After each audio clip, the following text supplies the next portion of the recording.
How you doing, Kim? Good to see you. How you been? Hello, Miles of CMF. Good to be with you. Let's go, Kim. How you doing? Even Miles of CMF talk. Good to see you as well. How you doing? How you been?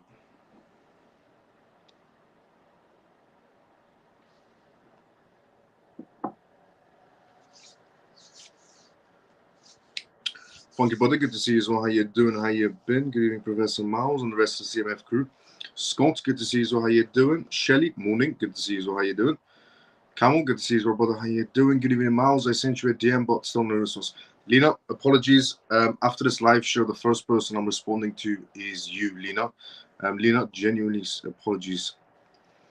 What's up, Miles? Funky brother, good to see you as well. Dennis, good to see you as well. How you doing? Hi, Miles of CMF. How was your day? Your parents' business? My day extremely busy. Parents doing well. Thanks so much for asking. School and business also busy as well. Did you get some rest? It's a very small amount. Even if I was in CMF. Jason, good to see you as well. How you doing? What else? Good to see you as well, brother. How you doing? How you been? George, good to see you as well. How you doing? How you been? What's the big news tonight, bro? Quite a lot of legislation news. There's a lot of things happening in terms of legislations. There's actually quite a lot happening. In terms of people being replaced in the government to adjust for crypto movements is also happening as well, especially in New York, which we're going to go from tonight's live show as well. So in terms of regulations, quite a bit is happening. In terms of banks getting more involved in the cryptocurrency space, that's also happening as well. We're going to go through that perspective and news as well, and some data as well. But quite a bit happening actually inside the crypto space today, especially XRP up, down, or sideways. For the time being, based on speculation of 25th of July, it's going to be going sideways and up. But if July 25th nothing comes out, then it's going to be going sideways and down. Good evening, everyone. CMF. Let's go, Denise. How you doing? But yeah, Lena, I'm definitely going to reply back to you after this live show. The first person I'm replying back to. So also, thank you so much to everyone that's retweeting this live show as well. I get notifications, retweets, and likes. Thanks so much to everyone that's retweeting right after the beginning of the live show. New York news. Yep, I'm lagging my BT internet.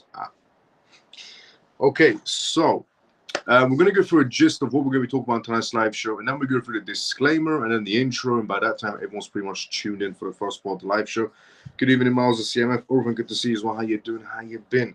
So the first news we're going to be going from tonight's live show is going to be State Street, essentially, is exploring into stablecoins and tokenized deposits, and they're going to be launching very soon. So the Boston-based major player in traditional finance is about to be entering the crypto space. The first news we're going to go from tonight's live show, and then we're going to be going through essentially spot Bitcoin ETFs and how far they've come, because the new numbers have just came out, the new figures have just came out of where we've reached, and it's a ridiculously high amount where we've reached so far. We're also going to talk about tonight's live show regarding JP Morgan. They've came out with their analysts on their new perspectives on the market space moving forward. We're also going to be going from tonight's live show regarding BlackRock, Fidelity, ARK Invest, Van Eck, and how they're increasing their own crypto holdings as well. We're going to be going through Hong Kong on tonight's live show as well. Hong Kong Bank is promising new stablecoin security with innovative reserves and solutions. And the interesting part is the bank in Hong Kong that's doing all of these movements in stablecoins is ironically a Ripple partner. We're also going to be talking about tonight's live show regarding a new replacement for Gary Gensler. So apparently there is talks going on right now in terms of the US government of who is going to be Gary Gensler's replacement. And there is one name in particular that could be replacing Gary Gensler. We're also going to talk about tonight's live show regarding the New York financial regulators appointing a new person to lead them into crypto and blockchain innovation. This person that they've chosen is also a person that is essentially used to work for Dubai's government as well in terms of crypto regulations and bringing innovation into Dubai. This person is now going to be working for the New York financial regulators, which is amazing to see, honestly. We're also going to talk about tonight's live show regarding Bitwise's CEO. So Bitwise's CEO has came out and disclosed some huge information that large banks inside the United States are actually buying quite a bit of crypto. We're going to go through that news as well. And we're also going to be talking about XRP on tonight's live show as well, regarding XRP surpassing Bitcoin in trading volumes across Korean exchanges once again. that's pretty much what we're going to be going through on tonight's live show regarding XRP and coin exchanges, regarding Bitwise's CEO discussing large banks coming inside the crypto space, New York financial regulators hiring somebody that's qualified to bring innovation to New York for blockchain and essentially moving forward. We're going to be going through the essentially the SEC replacement of Gary Gensler, and who's chosen to replace Gary Gensler, ZA Bank in Hong Kong, legislation news, and so on. So quite a bit of news to go from tonight's live show, things that are going to be changing inside the government, people who have been hired inside the government to bring innovation inside the United States, and that. So if you are watching this live show for the first time ever, welcome to the CMF live show. On this live show every single night, you can tune in. We talk about recent news that's happening around the world in terms of cryptocurrencies, CBDCs, AI, legislations, and so on. Things that you should know about that essentially is the world shifting into a digital era. The disclaimer of this live show, as always, is not financial advice, not political advice, and whatever I say is only for entertainment purposes. We also do live Q&As, which means if you have any questions, put it down inside the comment section. I'll be more than happy to answer any questions you may have. I read everybody's comments one by one because everybody's taking essentially time out of their day to tune into this live show. Therefore, I'm respecting everybody's comments by reading them out and giving them an answer. So, if you are new, welcome to the CMF live show. If you're a regular, let's go CMF. The live show has officially started now. Before we go for the first news, which is essentially State Street, a Boston company coming inside the crypto space and going to be doing quite a bit of investments inside the blockchain space inside the United States. Before we go through that news, we're going to go through the comment section first. So let's see where we were. We were here. Mike, good to see you as well. How you doing? Good day, Miles at CMF. Good to see you as well, Mike. Good evening, Miles at CMF. Bull XRP, good to see you as well. How you doing? Queen, hello, Miles at CMF. Good to see you as well. How you doing? Free Forever, good evening, Miles at CMF. Good to see you as well. How you doing, Free Forever? How you been? So, Solomon, good to see you as well. How you doing? How you been? Perfect timing. We're about to go through the first news of this live show, which is essentially State Street. State Street is exploring a stablecoin and tokenized deposits launch, and basically here's the report for it. State Street Corp, a Boston-based major player in traditional finance, is essentially exploring a launch of its own stablecoin and tokenized deposits to improve payment settlements using blockchain technology. According to a Bloomberg report on essentially that came out, the bank has been actively making efforts to integrate into the crypto space. State Street is pushing for digital expansion. In addition to the ongoing stablecoin efforts, State Street wants to participate in digital cash developments and explore settlement options through Finality, an international, a fintech company in which it has invested into. Finality focuses on blockchain-based payment solutions, which essentially are essential to the State Street strategy to streamline global payments. The company has ramped up its digital efforts and is essentially integrating its dedicated team into overall business operations. This aligns with traditional finance with essentially digital assets alongside it. State Street has been making moves in the blockchain industry. It currently provides fund administrations and accounting services for spot Bitcoin ETFs and has partnered with Galaxy Asset Management Digital to develop essentially ETFs on the sidelines. Meanwhile, it was reported earlier last month that State Street was rebuilding its digital asset division just 6 months after cutting the team, but with the plan to offer crypto custody services as well inside the United States. The company also essentially recently surveyed 300 investment institutions, which revealed that nearly half are ready to essentially trade digital assets and off-distribute ledgers given the right infrastructure. That is quite impressive. So this company, State Street, essentially based out of Boston, is going to be going full frontal into blockchain technology, bringing traditional finance and connecting it to essentially the digital world out there. But what is quite impressive is they did a study test with over 300 institutions. Half of those 300 institutions are ready to jump on blockchain if they've essentially been given the right infrastructure. By right infrastructure, it means legislations is what they're really looking after, because some companies don't like to operate in gray areas. Some companies don't mind it. But that is quite impressive. If they did this survey a long time ago, all those 300 institutions, about 2 of them would have said, yes, they're on board to come to blockchain. But now seeing the times have changed, and about half of those major institutions are coming on board to blockchain. And with this Boston company opening the floodgates within Boston as well, all the United States, is also quite major as well. They're going into stable coins and tokenizations, which is 2 big fields that all institutions want to be a part of. So that is quite a bit of a major move coming up from the United States. Now, the next news that's we're going to be talking about tonight's live show is regarding Bitcoin ETFs. So it's been a while since we've talked about the figures of how far BlackRock or Fidelity or anybody else inside the ETF space, inside the United States, has summed. Now, we've got the new figures in, and it is incredibly high. So new figures essentially is $17 billion is reached right now. The Bitcoin ETF space has reached $17 billion in just under 6 months, which is ridiculously high. No ETF in history has done this well within 6 months. None. So that is incredibly high.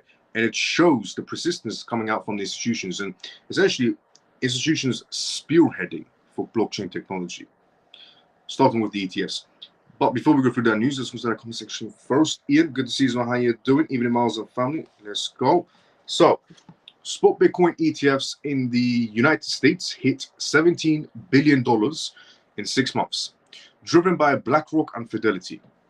The performance of spot Bitcoin ETFs in the United States has been nothing short of spectacular, celebrating over $17 billion in net inflows year to date. As of July 19th, these products, which only debuted 6 months ago, are rewriting the narrative in the ETF space, with unprecedented growth and investor interest, institutional backing, and market impact. Several institution giants, including BlackRock, Fidelity, have been pivotal in driving these impressive figures. BlackRock's Bitcoin ETF IBIT led the charge with nearly $1.2 billion in trading volumes recently, closely followed by Fidelity's FBTC, which saw over $410 million in daily trading volumes. These figures underscore the substantial faith and investments from institutional players in this Bitcoin ETF market space. Breaking down the numbers, Eric, a senior Bloomberg ETF analyst, highlighted the significance of this achievement, noting that the surge in net inflows is independent of price appreciation, representing a pure demand and adoption. For instance, BlackRock's IBIT has assumed over $18.5 billion in total assets under management. BlackRock is right now sitting around the figure point of $18.5 billion, following a notable $260 million of inflows, equating to 4,005 BTC purchased in a single day. The rising tide of Fidelity's FBTC as well. Fidelity's Bitcoin ETF FBTC is also making significant strides. On the recent trading days, FBTC recorded $141 million in inflows compared to BlackRock's $116 million. As of a result, Fidelity's FBTC is on the cusp of surpassing $10 billion in net assets under management, standing at $9.962 billion by the week's end. This growth narrative essentially reflects a dynamic and competitive landscape among top-tier financial institutions. Institutional investors propel the growth. A long time ago, everybody inside the crypto space would have told you that it's essentially the retail section that's pumping the Bitcoin ETFs. It's the retail section. It was never the retail section to start off with. Retail don't have money. So fast forward to today, institutional involvement has been a critical factor in the burgeoning success of Bitcoin ETFs, something that I said a very long time ago. Julian Furrer, the co-founder of Apollo Sats, observed that 79% of institutions have increased their Bitcoin ETF holdings. 79% of institutions have increased their Bitcoin ETF holdings as per the 13F filings, while only 12.5% have reduced their exposures. This institutional trend suggests a burgeoning confidence in Bitcoin ETFs as a viable and lucrative investment vehicle, anticipating future growth. The momentum within the spot Bitcoin ETF market indicates that these products are on track to hit new milestones. Current projections suggest that total BTC holdings of all US Bitcoin ETFs might reach 1 million by the end of the month. Having just surpassed 900,000 BTC. This anticipated growth is a testament to the robust demand and increasing mainstream acceptance of Bitcoin as a critical asset class. In conclusion, the remarkable performance of spot Bitcoin ETFs inside the United States highlights a significant shift in investment patterns, underscores by robust institutional backers and impressive net inflows. As these products continue to attract massive interest, they set the stage for further expansions and integration into the mainstream financial markets, offering investors a promising outlook for the future of Bitcoin investments. This is not just good for Bitcoin, it's also good for the entire crypto space. As I've said previously, when they bring eyes onto Bitcoin, they bring eyes on the entire crypto space. With more institutions getting comfortable with Bitcoin, with more institutions getting comfortable with blockchain, it's going to spread like wildfire to legitimate projects as well. Not every crypto project is going to do well, but projects that are legitimate projects, have major contracts going for themselves, is going to bring more eyes to them. It's just how it works inside the corporate sector. They tend to follow each other. Now, but those numbers are incredibly, essentially high. Even though Germany has sold off quite a bit of Bitcoin, on the other side, the ETFs are bringing those figures, balancing them essentially is what's happening.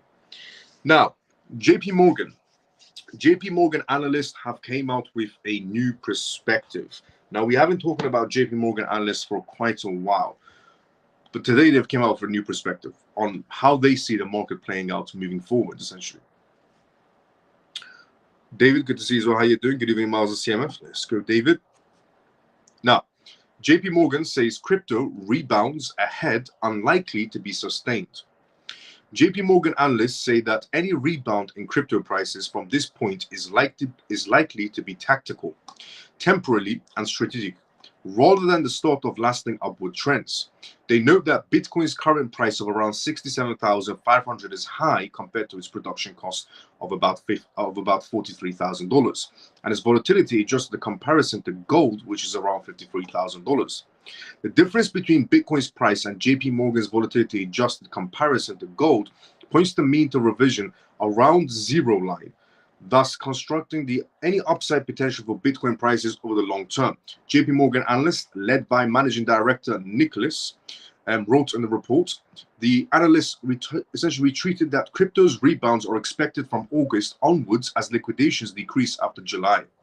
They noted that Bitcoin's future have recently been weak due to liquidations by Gemini, Mt. Gox creditors, as well as Germany's government selling seized Bitcoins. The analyst says that these liquidations will likely subside after July and expect a rebound in Bitcoin's future from August, aligning with recent increases in gold futures.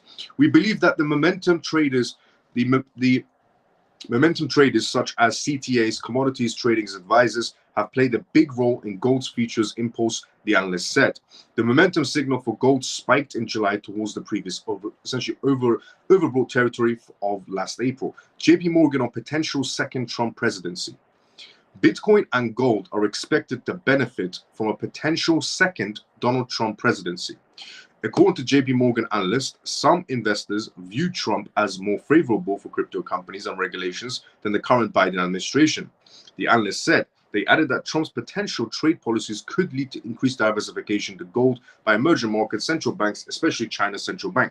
So apparently JP Morgan's analyst is also might be in favor of essentially Donald Trump becoming the next president of the United States. Even JP Morgan sees it as if Donald Trump becomes president, then America's economy will be doing quite a lot better in terms of not just blockchain innovation, but also in terms of gold and silver and so on. The entire market space will do a lot better, is what JP Morgan's analyst Nicholas is stating. And he's also stating that liquidation was this month in particular.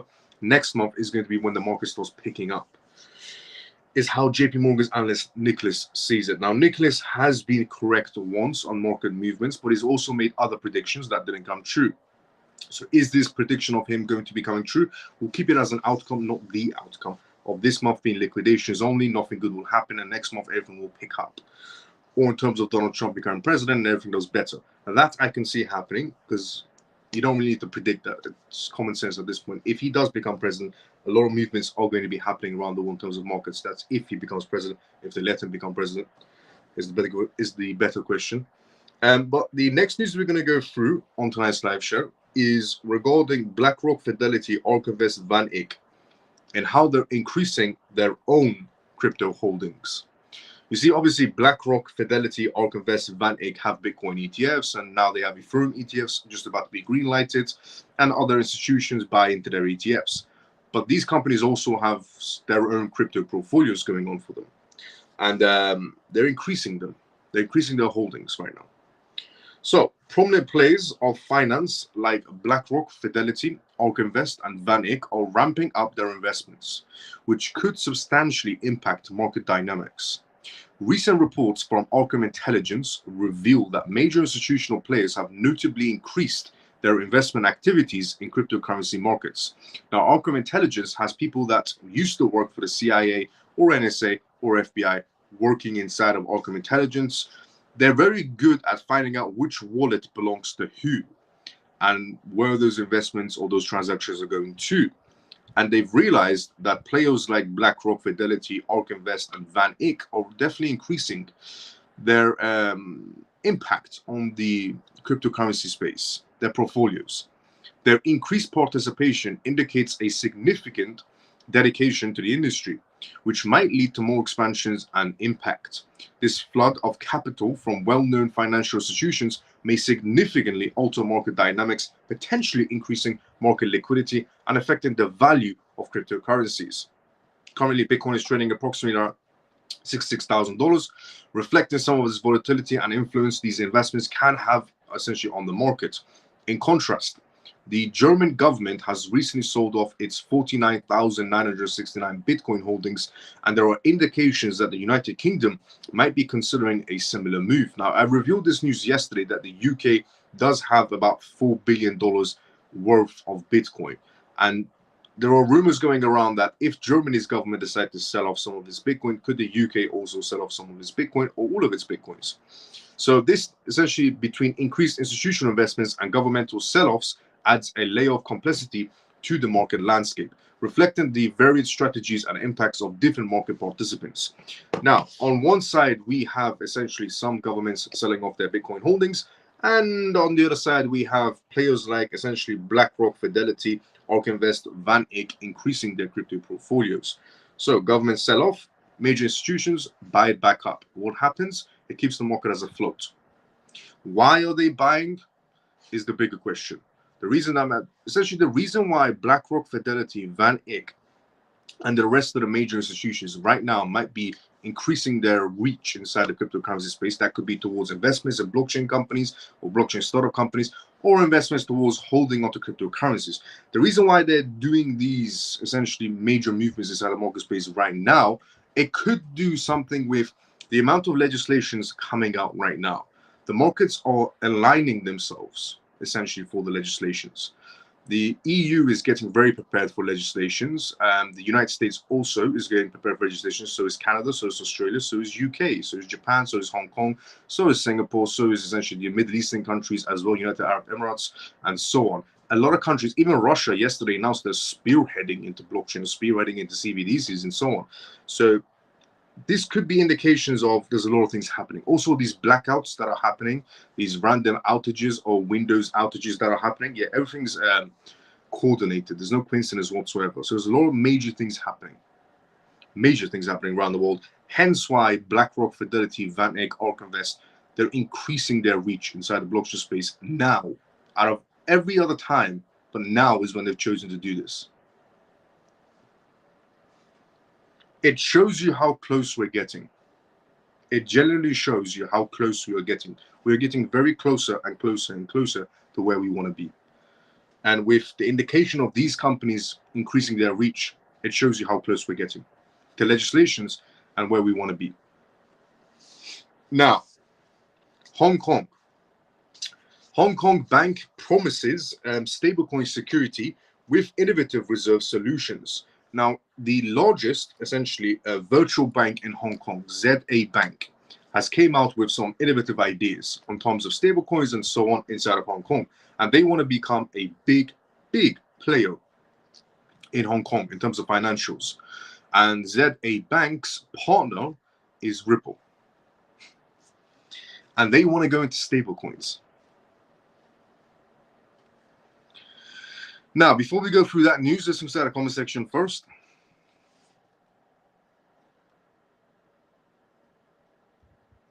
So let's see, we were here.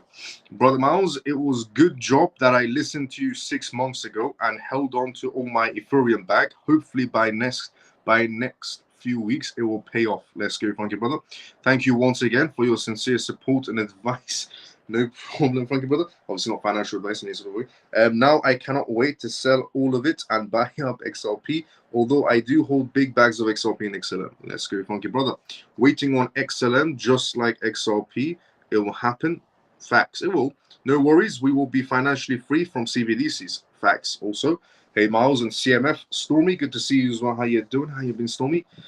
Miles, it seems that whoever has the money to manipulate the government will end up on top in the crypto section. Do we have NYC against the European global war? Miles, it seems whoever has the money to manipulate the government will end up on top in the crypto section. It is true, yes. Major institutions have big roles to play in how the market plays out or how the government plays out, to be fairly honest. I mean, oil companies have big roles to play in terms of wars. Also, companies like BlackRock, Fidelity, Goldman Sachs, JP Morgan, and the rest of them do also have a big place to play. Do we have NYC cable against European cable wars? No, I wouldn't say that. But in terms of huge corporations having major play in terms of governments, yes, that's all true. Now, Hong Kong. Hong Kong Bank promises stablecoin security with innovative reserve solutions. Hong Kong's largest virtual bank, ZA Bank, has announced a groundbreaking initiative to provide exclusive reserve bank services for stablecoin issuers. This significant move aligns with the city's new regulatory framework for stablecoins, showcasing a forward-thinking approach to integrating traditional banking with cutting-edge financial technologies. Now, what Hong Kong is doing, or what ZA Bank is doing right now inside the crypto sector, could play out for other banks around the world as well, because Hong Kong is a part of the Bank of International Settlements. And this ZA Bank is following within the law. They're just trying to move faster than everybody else. And again, they are a Ripple partner. Now, ZA Bank pioneers reserve bank services for stablecoin issuers. ZA Bank's latest announcement marks a milestone in Hong Kong's financial landscape. Insiders claim that the bank has committed to offering reserve services, especially for stablecoin issuers, and they are a Ripple partner. A crucial step in ensuring the stability and security of digital assets. This initiative comes as a part of Hong Kong's new regulatory regime, which mandates that stablecoin issuers must deposit reserve assets in local banks.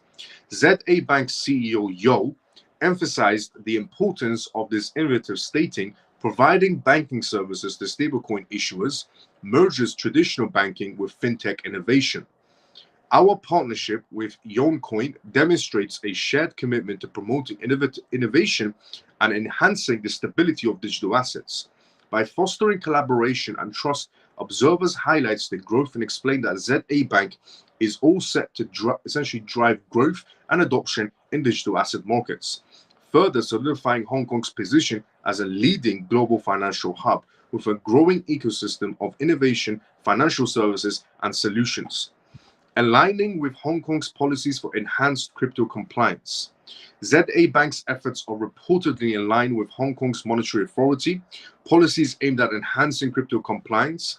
The bank has already started working with Yoncoin, making it the first stablecoin issuer to utilize ZA Bank's reserve services. This partnership highlights a significant step towards promoting digital asset stability and innovation. Official reports that ZA Bank is currently in discussions with around 10 other stablecoin companies, indicating a potential future projects and collaborations. The bank's support for Hong Kong's policies is evident as it continues to make strides in Hong Kong's burgeoning Web3 market. Past data explains that in 2023 alone, ZA Bank facilitated over $1 billion in transactions for Web3 clients.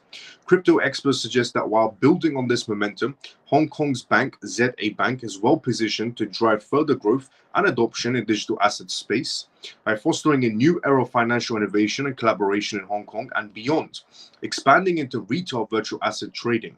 In addition to its reserve services, insider reports suggest that ZA Bank is also venturing into the retail virtual asset trading market.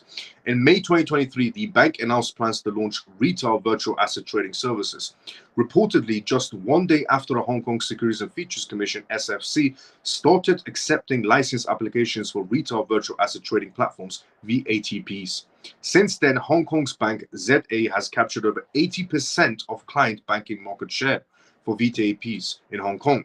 Media outlets highlight that the Hong Kong Securities and Futures Commission recently added 7 unlicensed cryptocurrency trading platforms to its alert list, highlighting concerns about investor safety and the unauthorized operations of these platforms. This move underscores the importance of regulatory compliance and the role of institutions like ZA Bank in maintaining market integrity. Available data suggests that Hong Kong's bank ZA is poised to lead in charge in Hong Kong's retail virtual asset trading market by prioritizing compliance and investor protection, fostering a safe and secure environment for investors to thrive on. This is major news coming out of ZA Bank because, again, their partner is Ripple. Hong Kong's bank ZA leads away in stablecoin reserve services and crypto innovation. Hong Hong Kong bank ZA innovative to provide reserve bank services for stablecoin issuers, represents a significant development in Hong Kong's financial sector. ZA Bank is setting a new standard for integrating traditional banking with cryptocurrency innovation by aligning with the city's regulatory goals and leveraging its existing infrastructure. The IBIT Journal reports that the bank continues to expand its services and partnerships. It remains at the forefront of promoting stability and security in digital assets markets, driving growth and adoption in the region's burgeoning crypto ecosystem, and cementing Hong Kong's status as a leading global financial hub. So, the bank in Hong Kong that wants to become a leading global financial hub is also a Ripple partner. They're going to be coming out and essentially supporting stablecoins for the retail section. Not only for the retail section, but 80% of institutional clients in Hong Kong are apparently going to be going through ZA Bank. And again, they are a Ripple partner. 80% of institutional clients and the retail section going through ZA Bank, supporting stablecoins, supporting more innovation in terms of blockchain currencies, and being a Ripple partner. Honestly, amazing. Absolutely amazing to hear. Now, Hester Peirce is going to be chosen apparently for the next chairman of the SEC. So nobody's happy with Gary Gensler in any sort of a way. Not a single person on this planet is happy with Gary Gensler. Everybody inside the US government pretty much hates on Gary Gensler. And there's a reason why they hate on Gary Gensler, because he's incompetent. Genuinely incompetent. He has one task, which is to bring regulations in, or to enforce the regulations that the rest of the essentially government puts out there. The House, so essentially the House creates the regulations, the SEC is supposed to enforce those regulations. But the SEC has it the other way around by creating their own regulations and enforcing nothing and losing in court battles. So there are talks going around inside the US government that the next person to be replacing Gary Gensler as the SEC chairman is going to be Hester Peirce. So Hester Peirce for SEC chair. This US legislator had this to say. In 2024, the cryptocurrency landscape has so far made significant headlines. In fact, it has played a crucial role in the upcoming presidential elections and is also influencing the Securities and Exchange Commission's SEC's approach to digital assets. In Gensler's position at stake, is Gary Gensler's position as the SEC chairman at stake? Yes, it is. Aimed the rise of crypto adoptions and the current SEC chairman, Gary Gensler, being anti-crypto, representatives like French Hill, who is vying the chairmanship of the House of Financial Services Committee, recently shared his thoughts on the future leadership of the SEC. Speaking on the latest edition of the Unchained podcast, Hill commented, "Hester Peirce would always be my recommendation to become chairman of the SEC." Here, essentially Hill is referencing to Hester Maria Peirce, an American lawyer currently serving as the commissioner of the SEC. Hill explained that despite Gary Gensler's qualifications, his approach to innovation, capital formation, and digital assets has been disappointing for the crypto community. Especially, Hill criticized Gensler for delaying the approval of Bitcoin, BTC, and Ethereum, ETH, exchange-traded products, ETPs, an issue that required federal court interventions. At the time, the courts labeled this process as arbitrary. Why does Rep. Hill appreciate essentially the FIT21 bill? Furthermore, during the conversation, Rep. Hill discussed the progress and challenges of cryptocurrency legislations inside the United States. Appreciating the comprehensive FIT21 bill, which passed the House with support, the legislator claimed that it addresses regulatory issues related to stablecoins and digital assets. He added that we've made that kind of progress in less than a year. He also acknowledged the senator's efforts, including Senators Boozman's, Luminous, and Gilbert. However, Hill criticized the Senate Banking Committee's slow progress. Additionally, he stressed that the need for clearer regulations and better corporations, urged the Senate to use few remaining days we have here in this Congress to help move this legislation. Why does the CFTC also oversight for spot crypto exchanges make sense? Finally, to make things more transparent, he also suggested the potential move to assign oversight of spot cryptocurrency exchanges to the Commodities Futures Trading Commission, CFTC, which is Chairman Rostam Benham. Now, this idea has been controversial within many quarters of the crypto industry. However, according to Hill, after extensive discussions and hearings, CFTC is the appropriate authority for this oversight, not Gary Gensler or the SEC, particularly since likes of BTC and ETH are widely considered to be commodities from the CFTC side. So, the next person to be chosen as the chairman of the SEC, is it going to be Hester Pierce? So Hester Maria Pierce, is it going to be her? Or is it going to be somebody else? Or is it going to be remaining Gary Gensler? I'm very doubtful Gary Gensler will be remaining as the chairman of the SEC moving forward. Even Gary Gensler knows he's going to become jobless. That part is just common sense. So is it going to be Hester Pierce? High chance. Because, you know, Hester Pierce is already a part of the SEC, has also multiple times criticized Gary Gensler. And if Hester Pierce is chosen as the chairman of the SEC, things will be moving a lot more smoothly inside the SEC in terms of blockchain innovation. So that I would like to see, to be fairly honest. But it's good to see that they're getting prepared for replacements. It's good to see that they're mentioning, the government is mentioning other people that could be taking Gary Gensler's chair. This is good to see, because it should send alarm bells to Gary Gensler that, oh crap, maybe I should be doing something. But knowing Gary Gensler, it goes through one ear, comes out the other. It's like talking to a brick wall when you talk to Gary Gensler. It just bounces back. Everything you say to Gary Gensler just bounces back. There's no point. So the only way for Gary Gensler is to be jobless. Now, the next news to go from tonight's live show is about New York. New York is doing major movements right now.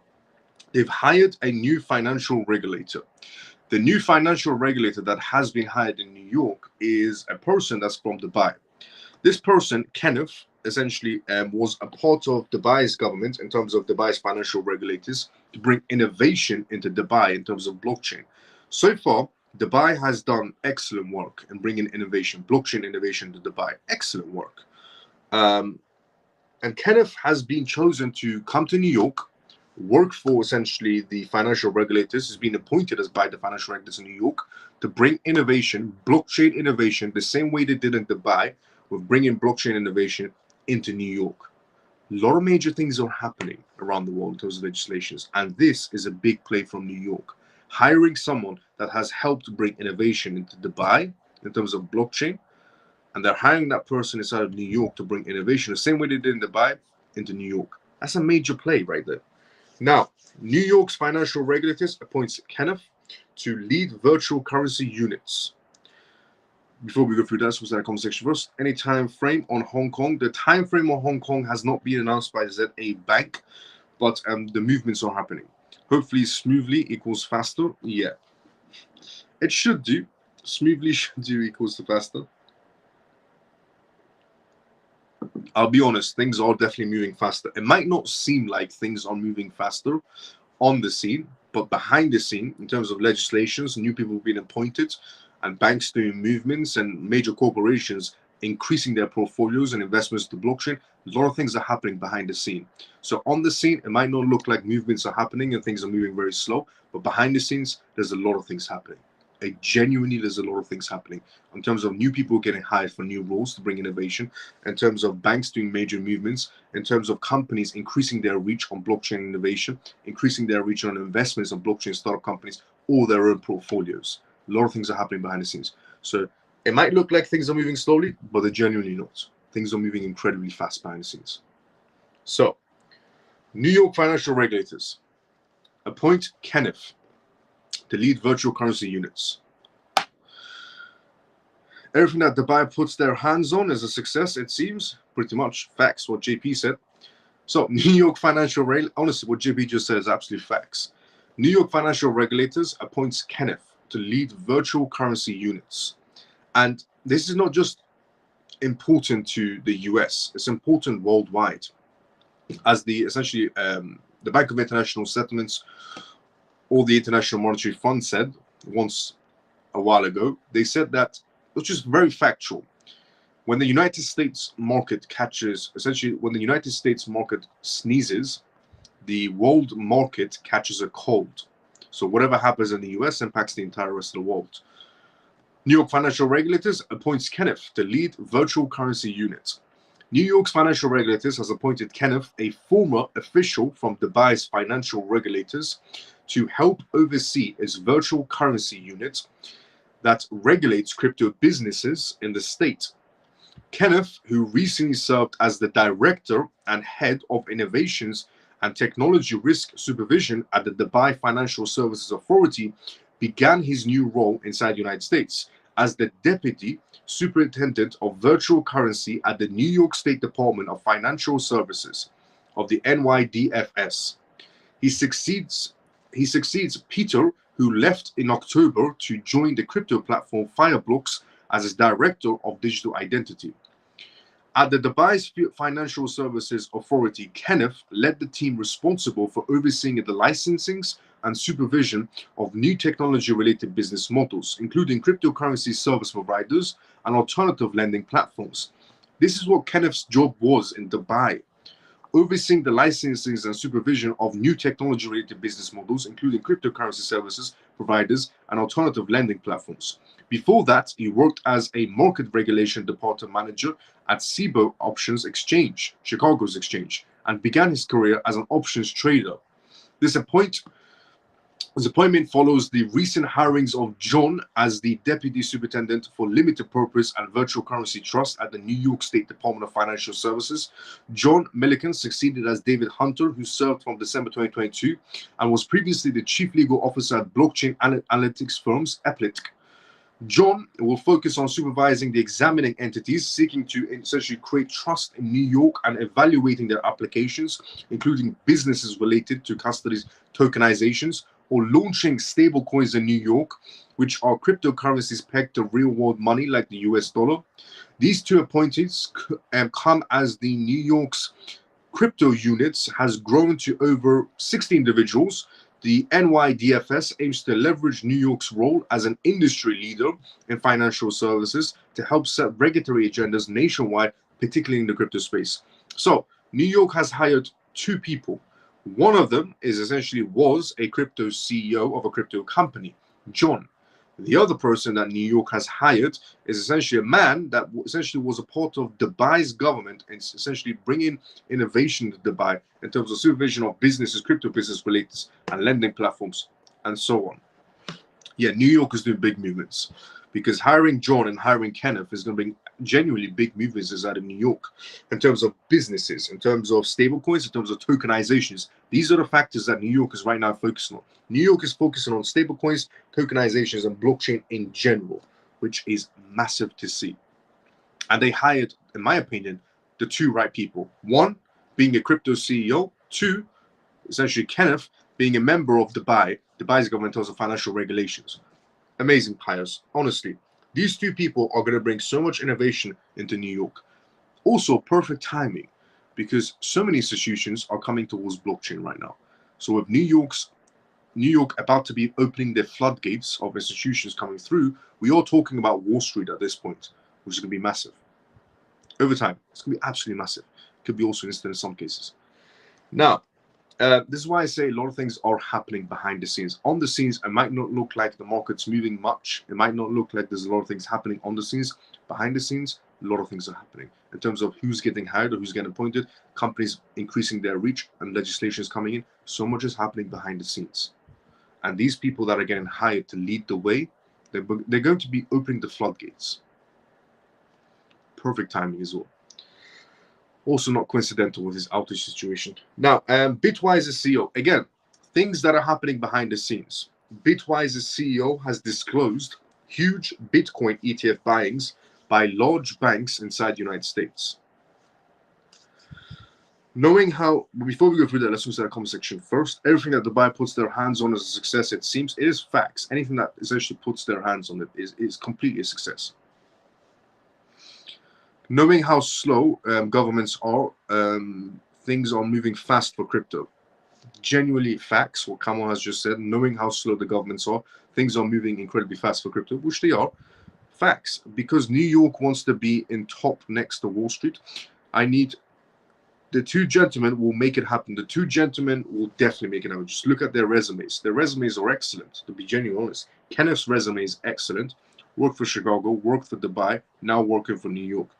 The other gentleman's resume, John, CEO of a major crypto company, now working for New York's government. Amazing, absolutely amazing. Now, Bitwise. Bitwise CEO discloses huge Bitcoin ETF buying by large banks inside the United States. Again, things that are happening behind the scenes. Bitwise Invest CEO Hunter reveals that large banks inside the United States is heavily investing in Bitwise Spot Bitcoin ETF and other crypto ETFs. Spot Bitcoin ETFs are witnessing mainstream adoption, and experts believe sovereign wealth funds, pension funds, and essentially endowments will eventually accumulate later as they have a long due diligence timeline. Jane Street Group and essentially Booth Bay Fund Management have the largest holdings of Bitwise's ETF. Bitwise CEO points to large Bitcoin ETF investing. Hunter, CEO of Bitwise Invest, took to social media platform X to reveal that hundreds of wealth management branches of large US-based banks have invested into their Bitwise ETF. This accounts for 20% of wealth management branches of the banks as per the report. He adds that Bitcoin and crypto are gradually entering the mainstream, essentially as a numerous trade vibe, essentially for BTC and other crypto ETFs, traditional finance. The company offers 7 exchange traded funds with the BitB holding of 40,000 plus BTC, valued at around $2.7 billion as per Bitwise.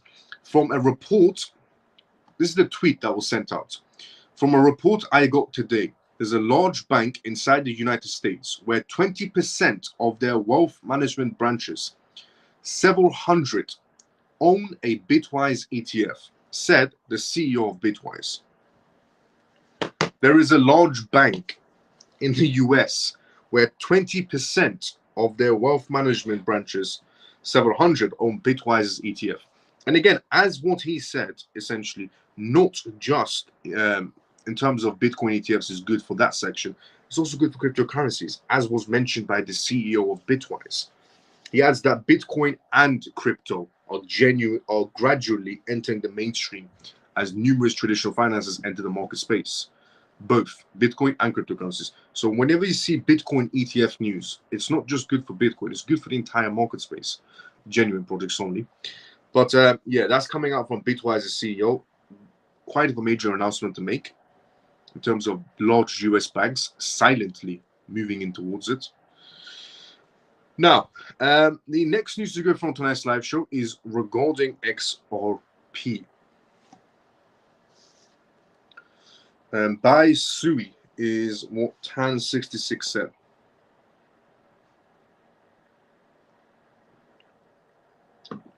Not me, Tan66 saying by Sui. Sui is an alright project. There's nothing wrong with Sui. It's a good project. I wouldn't say it's a must-have, but it's a good project if you want to have in your portfolio. Definitely do some research before you go for it. But before I read out the next news, just out of curiosity, because I haven't asked this question for a very long time, mainly because I was on a business trip as well. But has anybody inside the CMF brought any cryptocurrencies recently? Just out of curiosity. During when the market was down and while I was on a business trip, before I read out the next news, what has everybody brought inside the CMF? If you want to reveal it, if you don't want to reveal it to anyone, that's perfectly fine as well. But if you have brought any cryptocurrencies, or if you've brought any new cryptocurrencies, mention inside the comment section as well for other members to look into it as well. I'm just a bit curious. I haven't asked this question for a while. What has everybody been buying recently? Has it been XRP? Has it been XLM, XDC, or Ethereum in some cases, Solana, or BNB, or AVAX?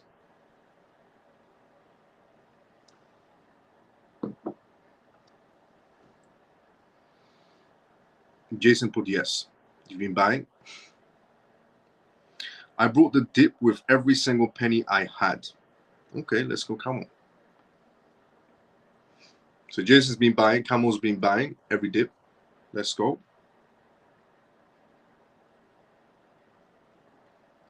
XRP and XLM. Okay, let's go, Denise. XRP, Beam, and Ton. Okay, Dennis. Beam as well. Okay. XRP and XLM. Also, I brought some meme coins. Funky brother. Good luck on the meme coins, Funky brother. Hope one of them does like lottery numbers for you. XRP, XRP, XRP, and some XLM.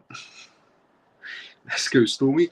Brought ton, more XRP, XLM, HBAR, Algo, ACH is what Jason said. Okay.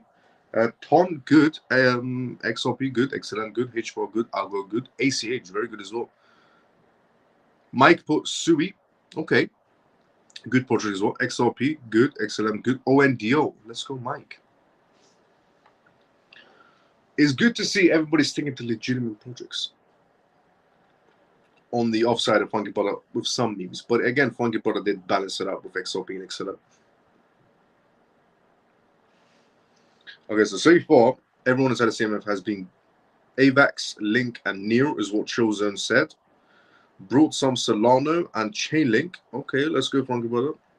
Yes, File, BNB, HBAR, XDC, TON, ACH, XLM, and ONDO is what JP said. Okay, JP. I'll be honest, everyone's been buying genuinely good projects. Nobody's been off-skirting into random projects or random meme coins, except for Funky Brother.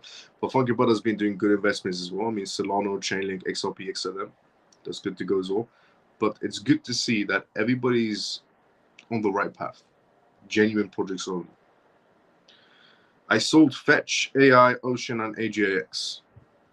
Makes sense due to the merger. Just out of curiosity, has anybody brought that new merger super intelligence coin, if it is out yet? And obviously the 5 main ones, lol. JP. Also, as I mentioned, I've started trading. Don't know if you remember my plan, but so far I am halfway through success. Let's go, come on. Brother, it's great to hear that, honestly. Let's go. Oh, yes, forgot. I finally got some XDC also. Let's go, Jason. And come on, let's go as well. It's not out yet. It's not out yet. Let's go, brother. Thank you for letting me know. Okay, so far, I'll be honest, everybody's still on the new path. The new coin is Fetch. Carol, thank you for that as well. Okay, so the main coins that everybody's still into is XRP, XLM, XRP, Beam, TON, XRP and XLM, XRP, XRP, XRP, XLM, SUI, XRP, XLM, ONDO, AVAX, Link, Neo, File, BNB, HBAR, XDC, TON, ACH, XLM, ONDO.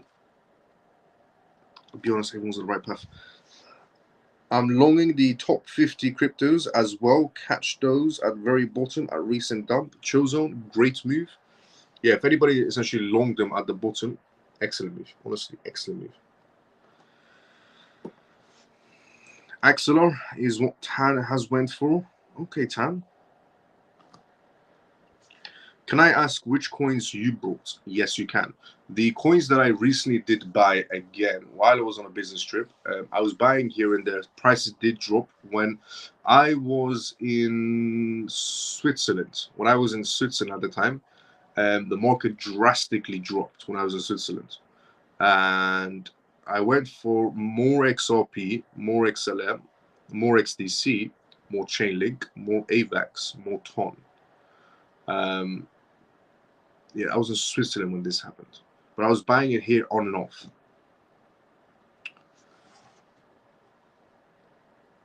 But we're gonna have another market fluctuation happening. Happy Pisces, good to see you. How you doing? How you been?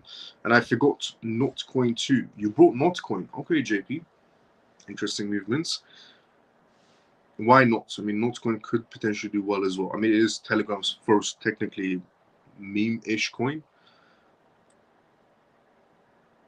Yeah, so that's what I did. When I was in Switzerland, the markets drastically dropped. So I did those movements. Why TON sell for you? Why is TON sell for you? Happy Pisces, do you mean why would I sell TON? Is that what you mean? Just elaborate, Happy Pisces. Do you mean why would I sell TON? You mean after the case ending? Yeah, pretty much after the case ending, there'll be a drastic drop in the markets. I'm tapping for hamster. You're tapping for the hamster coin, yes. After the pump is a dump, pretty much. That's my fund coin. Makes sense. That's your fund coin. Why are you selling TAN? Ton. I'm guessing you're about to write. Why are you selling TON? I'm not selling TON. Yes. Why did you say that yesterday you were going to sell TON? I thought it was a long term. TON is a long term. Yes, it is. Now, am I going to be selling the bull run? Yeah. Well, if it does drastically well for itself, TON, then I'm going to be selling in the bull run. Definitely. Am I going to be buying it back? Is the question. Is probably yes, because of the 900 million users of Telegram. So TON is a long-term project, definitely a long-term project, but I don't see it on the same level as the financial projects, but I do see it as a long-term project. So I would sell it to probably buy it back. But the financial projects, I'm never going to be selling.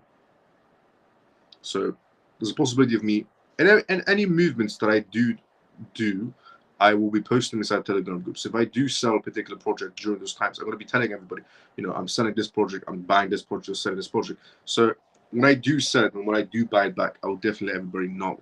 It's definitely a long-term project, but I am going to be selling at its highest point because I know it's going to come drastically back down. But in terms of the financial projects, they're just going to be climbing with speed bumps. That's all that's going to be happening. For financial projects, they're just going to go higher speed bump, higher speed bump, higher speed bump. But in terms of TON and any other project, and some of the lines of TON, they're going to be going drastically high and drastically back down to start climbing back up again. But the financial projects will just be used for a purpose. And the purpose is transactions, 24/7 basis, which is a different field. So sell, yes, but buy back properly. But long-term project, definitely. But do you think, because I know we reach a higher price point and it has to be sold off, the buyback again low. But do you think it will drop to 30-cent mark or more like 0.5? Which coin? Camel, which coin? XRP or are we talking about TON here, or are we talking about XRP here? XRP going down to 30 cents mark? Possibility, yes. Look, when the case happens, so this is one thing that a lot of people have to anticipate. Do you like Algo and ONDO? I do, genuinely. They're good projects. ONDO, major movements are happening, for it to be fairly honest, and Algo is being used by a financial bank inside of Germany. So movements after that. XRP after case, yes. So one thing everybody has to understand is, when the XRP case finally comes to a settlement, it's going to be coming this year. When it comes to a settlement, not case closed. Let's just say in this instance, XRP case closed. What's going to be happening next is pretty much XRP is going to go high, $1, $2. Okay, case ends, XRP goes to $1, $2. Everybody that's been holding for about 6 years, 5 years, 4 years, some people have been holding for 2 years or 1 year, they're going to be selling at $1, $2. So the price will shoot up. Okay, the price will shoot up. Case ends, XRP ends. I mean, the case for XRP ends. Price will shoot up to $1, $2. By the time it reaches even $2, the people that have been holding for 6 years will sell and jump out, which means a drastic price will happen and coming back down. That will be the last time you can catch it at the low. Case ends. XRP goes to $1, $2. People that have been holding for 6 years will sell. It could go a little bit higher as well, but people that have been holding, the retail section is the one that's going to be pumping the S out of it, basically. The institutions will kick in straight after. But the retail section will pump it to $1, $2. The whales will jump in on the hype, $1 to $2. People that have been holding for 6 years will jump out. And then what happens next? The institutions will pick it up from the ground. And anybody else that's intelligent will also jump in and pick it up from the ground as well. And then XRP will just go higher, speed bump, higher, speed bump, higher, speed bump, as it's being used as along the way. So that's basically what's going to be happening. Case ends, price shoots, $1, $2. People that have been holding for 6 years will sell, come back down. Last time you're going to catch it on the low before the financial institutions kick in.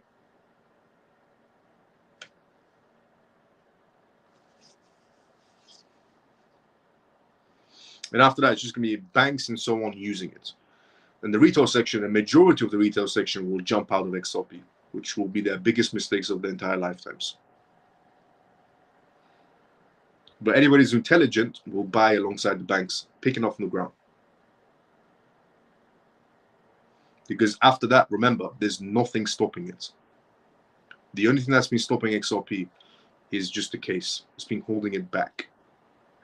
But think about this. It's a project that's been held back by the SEC, missed bull runs, but still in the top 10. There are crypto projects that have not been sued by the SEC, who have went through bull runs and couldn't hold on in the top 10 section. But this project, battling the SEC, spending millions of dollars in court battles, missing bull runs, still held this position in top 10. That is impressive. And also the contracts just speak, massive words for themselves as well. But yeah, and the last time to catch you on the low is going to be straight after the case. Case happens, case closed, XRP goes shooting up. People who've been holding for 6 years will sell. XRP comes shooting down. Last time to catch you on the low before the banks and institutions kick in.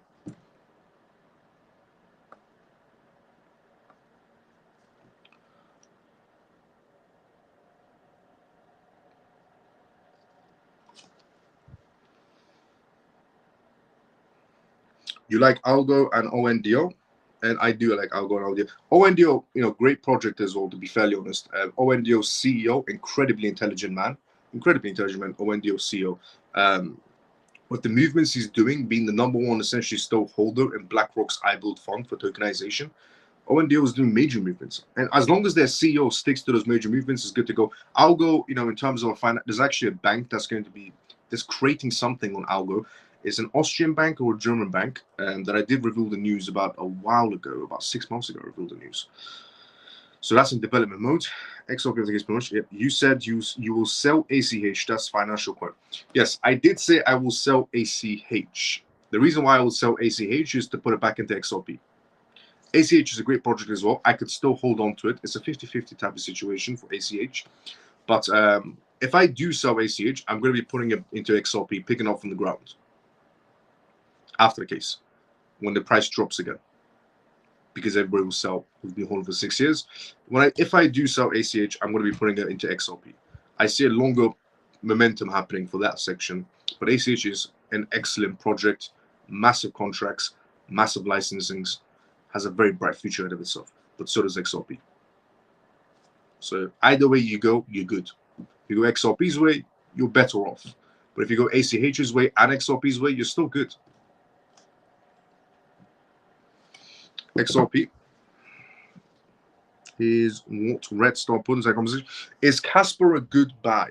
Casper's a good project, but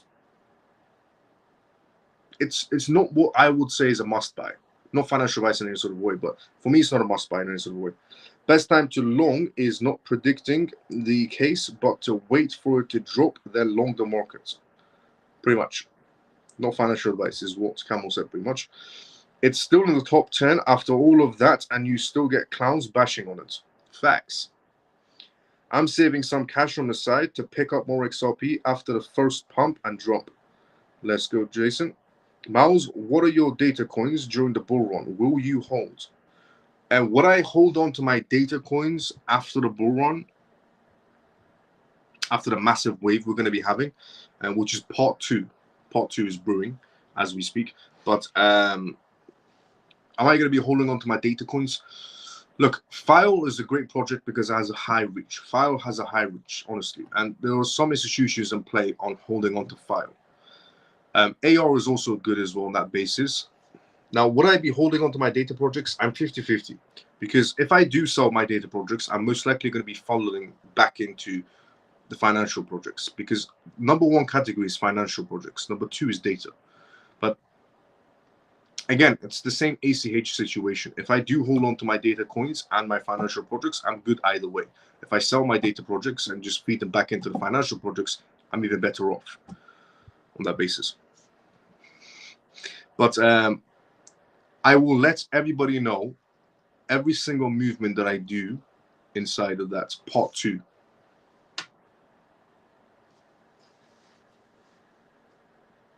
I will let everybody know if I do hold on to my datas or sell them as well.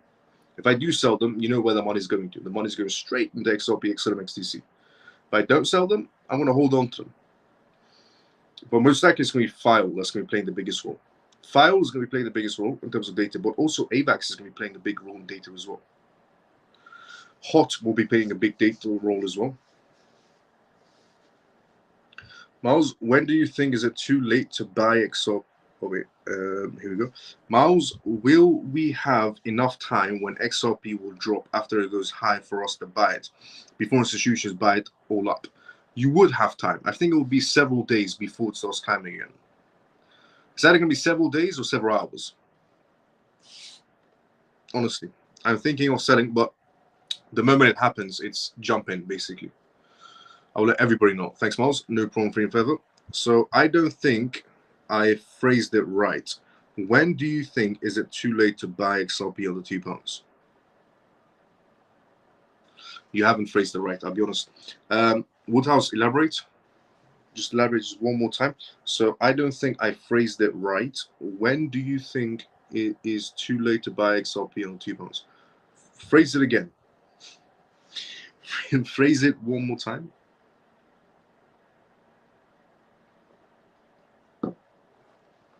Just elaborate on it.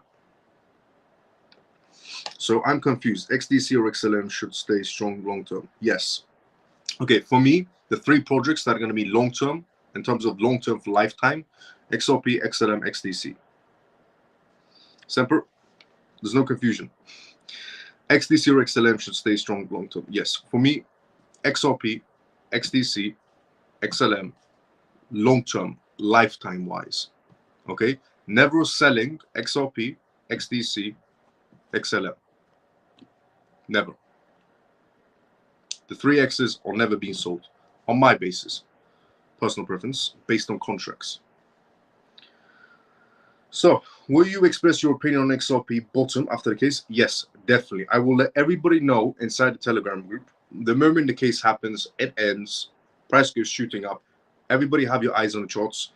I will definitely let everybody know that price has dropped, and this is when I'm jumping in, 100%. I will let everybody know inside the CMF.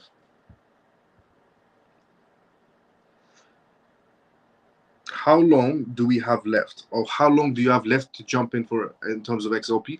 You still have a little bit of time to go for it. Miles, you missed my last comment. What was your last comment?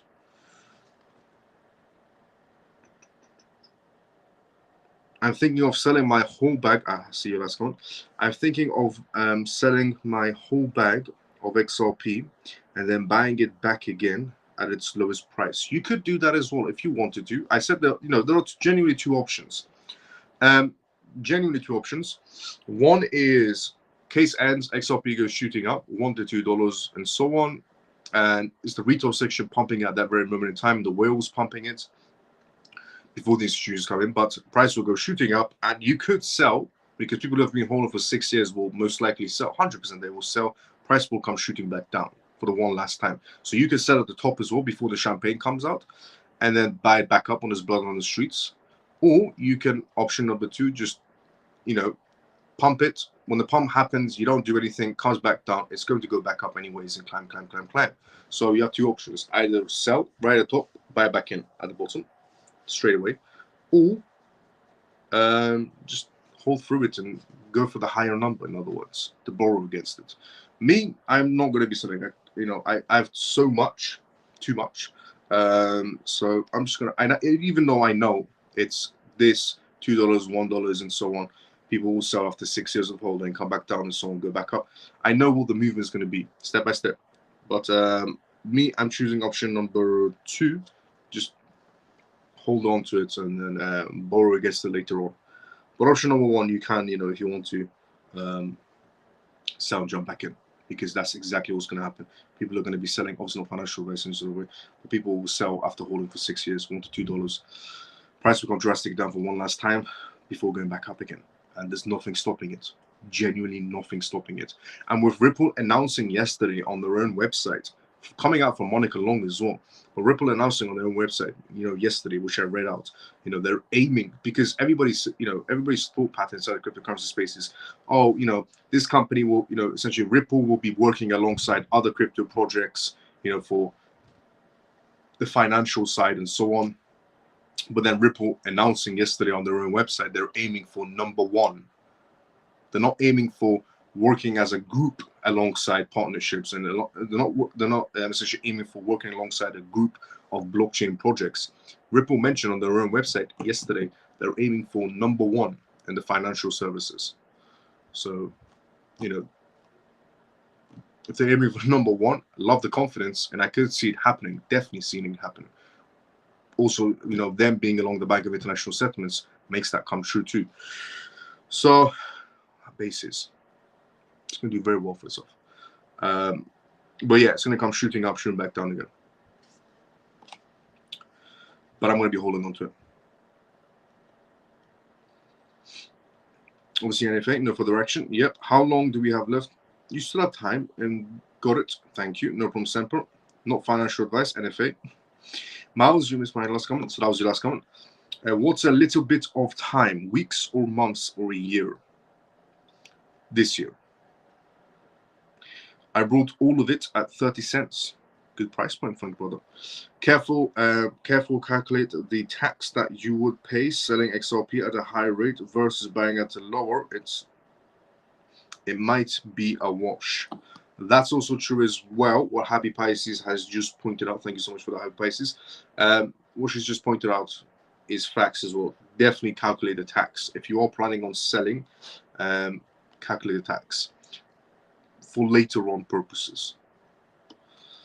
There is also the other option, which I'm taking, which is not selling and borrowing against it instead, which is zero tax, because you can't tax debt. Borrowing against it is always my option, not selling it. Is it possible we as the retail, but yeah, Happy Pisces just pointed out absolute facts. Is it possible we as the retail will be blocked from buying XRP after the case if is settled? Okay, this is a question that's been going around inside the cryptocurrency space for a while now. The question is, what Jason has just asked as well, is it possible that the retail section will be blocked from buying XRP after the case? So let's say, happens, case ends, price goes up, price comes back down, and then they won't let anybody buy it. Is it a possibility? Yes. There is a possibility of exchanges not letting people buy certain projects. Yes, exchanges have that right. However, you could always just get it off the DeFi. You could just purchase XRP from DeFi. So exchanges might stop you from buying XRP or certain projects, but you can buy those projects from DeFi spaces and they won't stop you. There's no middleman in DeFi. So for everybody out there that's maybe panicking that exchanges won't let you buy XRP or certain projects whenever they want to, you could just go from DeFi. If you buy from a DeFi space, nobody's stopping you. Exchanges can stop you if they wanted to, but DeFi spaces can't stop you. There's no middleman. So for everybody out there that was thinking they can stop me from buying, let's not sell, if I sell, I can't buy back in, DeFi. There's no middleman. So I can buy it again after massive launch. Will my millions, I can go back in and buy more later on? Pretty much. Ripple want to be the next Google, number one. Let's go. Facts is honestly what Brad has said a while ago.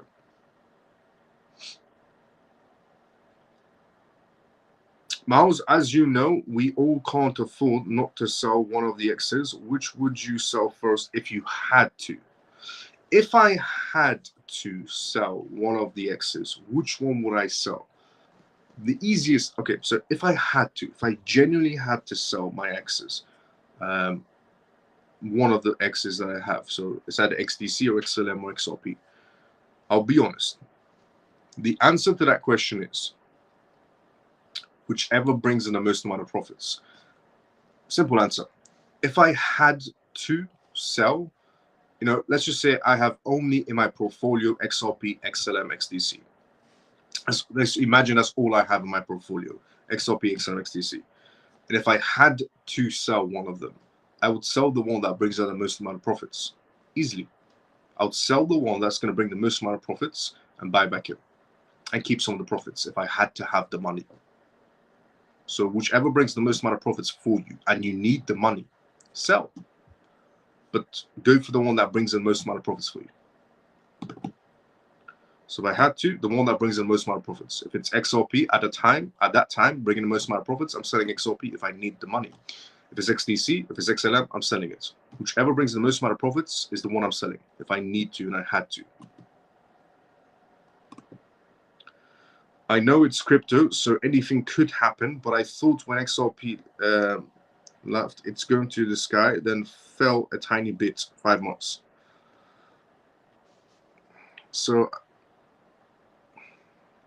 I know it's crypto, so anything could happen, but I thought when XRP launched, it's going to the sky, then it fell a tiny bit, 5 months. Elaborate. I'm with you, Miles. Don't sell X group, just borrow against it on future dollars. Let's go, happy Pisces. Or directly from Zamon. Or directly from Zamon as well, yeah. So I can use my CBDC money to buy XRP with DeFi? No. You can't use CBDC money to buy cryptocurrencies from DeFi. That's not possible. So the possibility of you later on using CBDC money to buy from DeFi space is not possible at all. CBDC are programmable money. They won't even have the capabilities to be used on DeFi spaces because they're completely programmable. But stable coins can. Davey, good to see you as well. How you doing? How you been? Thanks for the clarification, Miles. No problem, Jason. Anytime. Thanks, Miles. Free forever. No problem. Anytime. By the time they stop the retail from buying it, it will be too expensive. So if you can get your bags as soon as you can, which is also facts. Exchanges don't have to, restrict people from buying XRP and so on after the case. They can just increase the price. If they increase the price of XRP, who's going to be buying in the retail section? Not many people, to be very honest. Miles is 1 a.m. and I can't read or write. No problem with us. Are there any DeFi spaces set up yet? If so, what should we look for? How will that be announced? They're going to keep it low, so retail don't know. Regarding how to use DeFi properly, I'm going to put a PDF inside the Telegram group. Inside the CMF Telegram group, I put a PDF on what DeFi spaces are safe to use and what DeFi spaces you should stay away from. Because if you think crypto is, full of scams and so on, the DeFi space is honestly lawless, because the crypto space is the wild, wild west, but it is slowly getting regulated. The DeFi space is lawless. There are 0 laws in DeFi pretty much. Anything goes sideways. But I'll put it in a PDF documentation on Telegram on what to use, what sites to use on DeFi, what sites to stay away from, and how to look out for scams in DeFi so don't fall for them. There's too much scams in DeFi, more than the crypto field, more than the exchange field and so on, the centralized way. Decentralization comes with about 99% of scams. Centralization comes with restrictively no scams. Some scams, but less compared to DeFi. And decentralization, it's just full of scams. When do you think it's pretty much lawless? When do you think it will be impossible to buy crypto in retail with CBDCs and that? When do I think it's going to be impossible to buy crypto for the retail section? Is pretty much when CBDCs come through. The more people get adapted to CBDCs, the less people will have an option of buying cryptocurrencies. No exchange in this world, on this planet, is going to be accepting CBDCs and sell you cryptocurrencies in return. CBDCs are programmable. No exchange will accept it in any sort of a way. There's no single exchange out there, like Binance or Coinbase or so on, that's going to accept your programmable CBDC money that could be expired, that could be essentially be programmed by your own jurisdictions, and sell you XRP or Bitcoin or Ethereum or XLM or Solana or so on to you and accept programmable CBDCs from you. There's not 0 exchanges that will actually let you do that. So if you already have CBDCs later on in life, you're going to be stuck with CBDCs. Not a single exchange is going to accept that from you. I don't want a QR code on my forehead in the CBDCs in my 15-minute city, which is a fair point. Nobody wants a QR code on their forehead. Miles, what do you think of Roblox and Moonbag? Okay, Moonbag, the person, these are people, right? Moonbag is a person. Funky Brother, elaborate on Roblox and Moonbag. And DeFi is the ball in Star Wars. Didn't know that. What do you think? When do you think CBDCs will officially come through? When do I think CBDCs will officially come through? They're going to be rolling out in test phases this year. Some countries, this is what I said in 2023. I said 2023 going into 2024. I said 2023 is the end of the road. 2024 is when the world starts shifting into a digital era of regulations and so on. I said any country that doesn't launch CBDCs in 2024 is going to be launching in 2025. Is exactly what I said. So some countries have launched in 2024 in essentially test phase stages and payments and so on. And some countries are getting ready to launch in 2025, which is pretty much what I said. I said whatever country that doesn't launch in 2024 is launching in 2025. When would you call Trust Wallet as DeFi, or are they getting too regulated? Now, Trust Wallet is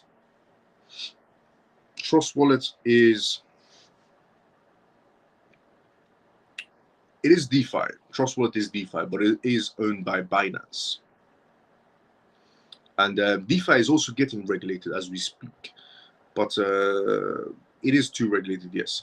So Miles, thank God we have you, because all the masses will be trying to buy crypto after CBDCs come out, and you have helped us all to get where we are ahead of the game. Thanks. Free and forever, no problem, anytime. Roblox is the new Ethereum token. UK, do you think CBDCs come out? UK, do you think CBDCs are coming out? UK is definitely coming out with CBDCs. 100% the UK is coming out with CBDCs. So in your opinion, Miles, once we take profits, should we take them in the form of a stablecoin? Yes. Whenever I would, if I wanted to take a profit, it will be stablecoins. It will definitely be stablecoins. And it's always just been USDT. But times will change. I mean, Ripple is coming out with the RLUSD, which is real USD, this year. So when Ripple does come out with their stablecoin, I'm never going to be touching USDT ever again. I'll feel more secure holding money in Ripple's stablecoin than Tether's USDT, in my opinion. But yeah, always stablecoins. I was buying XRP through Trust Wallet when you couldn't buy them on exchanges in the US. Let's go, JP. Roblox is getting a lot of attention. Roblox is getting a lot of attention. Is it Roblox on CMC? I'll go Graph Hot. Hot is good. Graph is good. Algo is good as well. To be fairly honest, they're all good projects, good to go.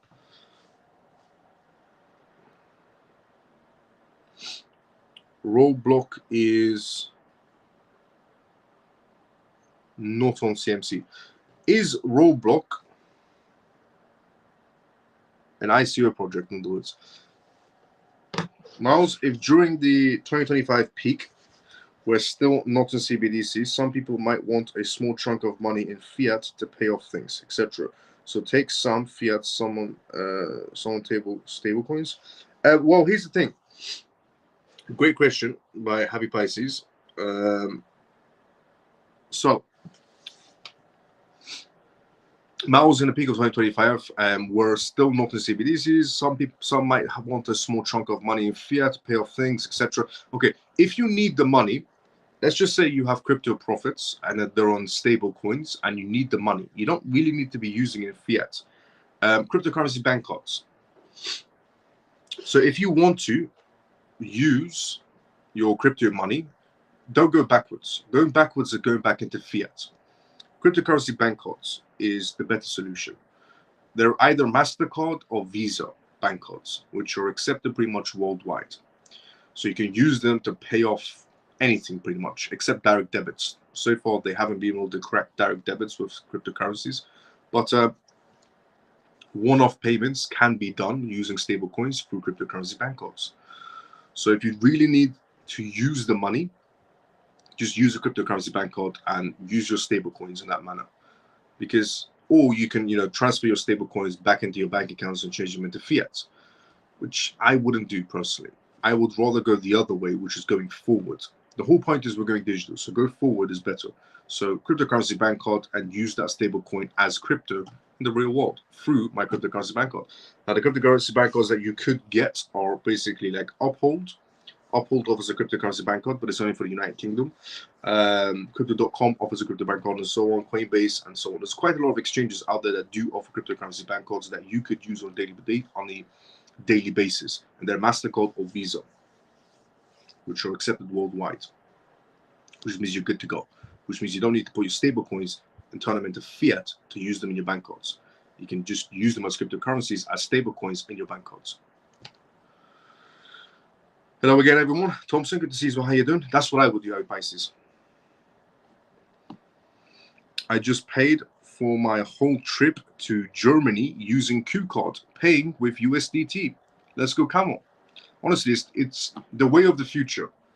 You know, the whole point is we go forward. So, you know, we moved from paper money to Apple Pay, Samsung Pay, Google Pay, you know, so on.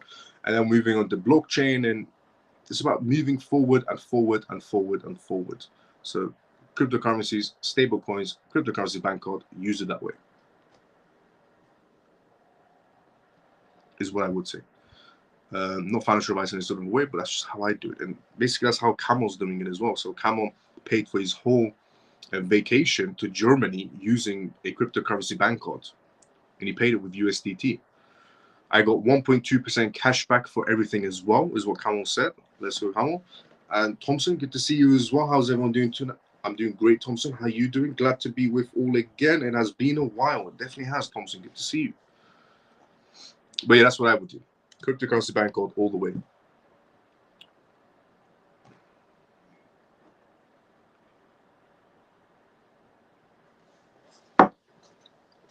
Now, the XRP news I was going to read out to everyone, which was this.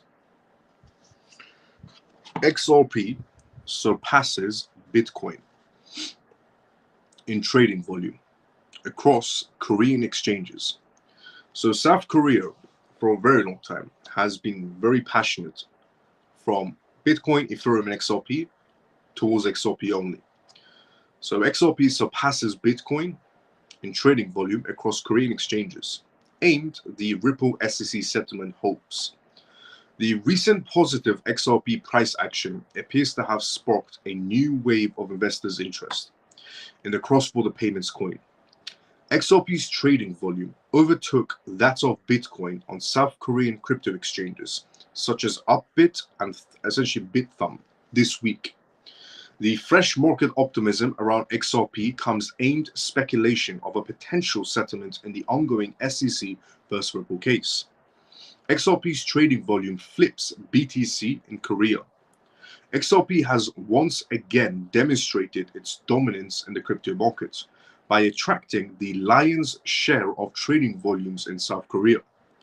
Data compiled by CoinGecko indicates that XRP was responsible for as much as 40% of trading activity on South Korea's largest exchange, Upbit, and more than 35% of Bithumb and Corebit earlier this week. While XRP recorded a staggering $650 million in trading volume, Bitcoin only saw $282 million.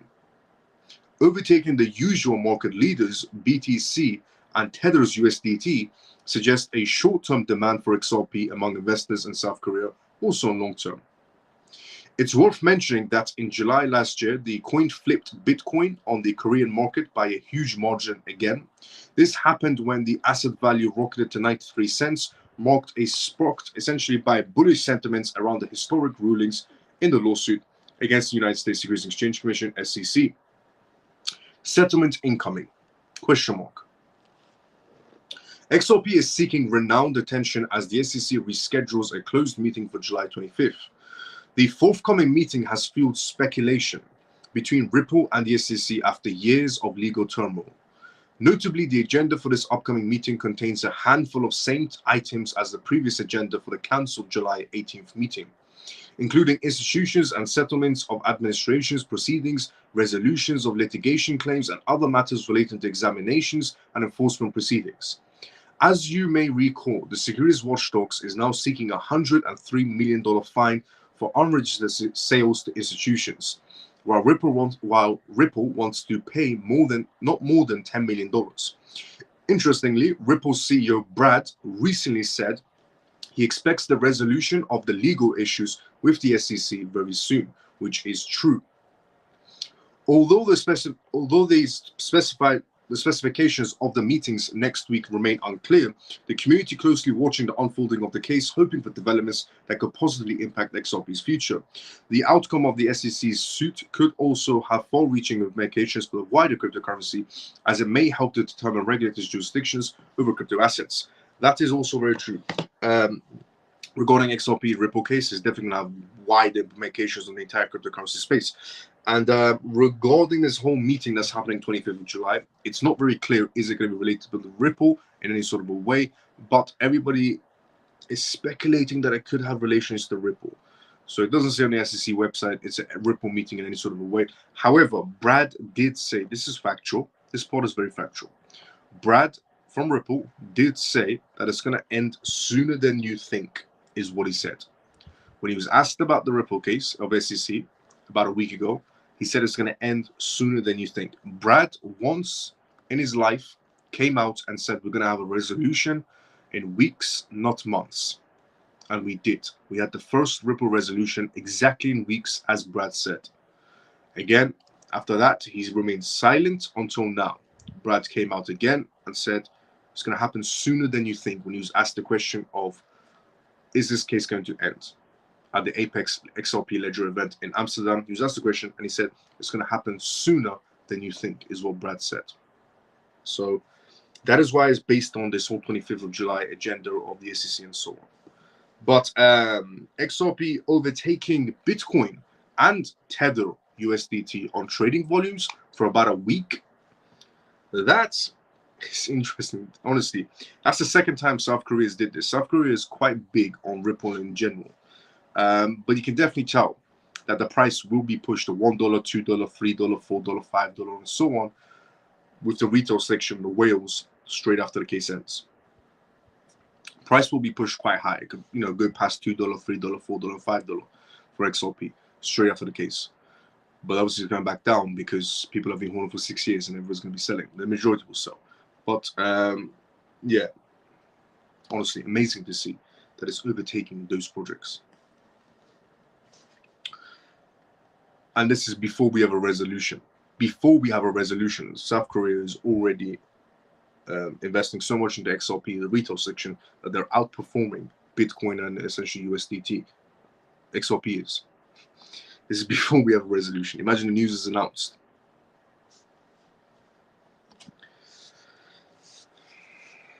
So I'm still holding my cryptos because with the fundamentals still ever increasing with the real world case utilities. Let's go, Thompson.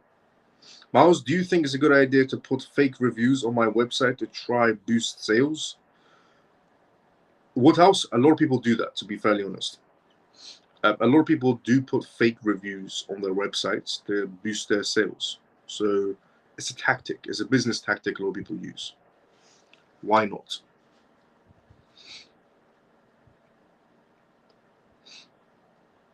Is it true Ripple vs. SEC case is going to be ending on July 31st? Rumored, not true.